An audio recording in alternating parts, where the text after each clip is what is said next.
Remember this, my dear friends. People who leave you do not deserve you.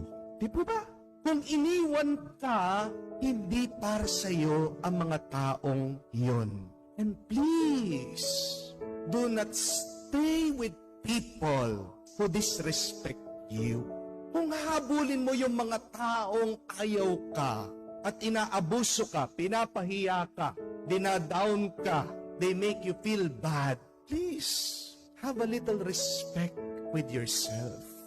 Huwag mong babaguhin ang sarili mo para lang i-please ang ibang tao. Amen? Kawawa ka. Bigyan mo naman ng halaga ang sarili mo. Kasi kailangan nating unawain ito, mga kaibigan. People come into our life just for a season. People come and go into our life.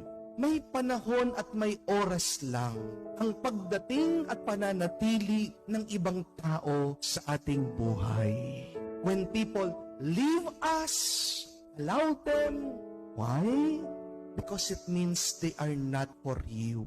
Kung mananatili ang isang tao sa buhay mo, ibig sabihin, para sa'yo ang taong yun. Pag nandyan ang taong yan sa buhay mo, hinahayaan siya na manatili ng Diyos dyan, para saan?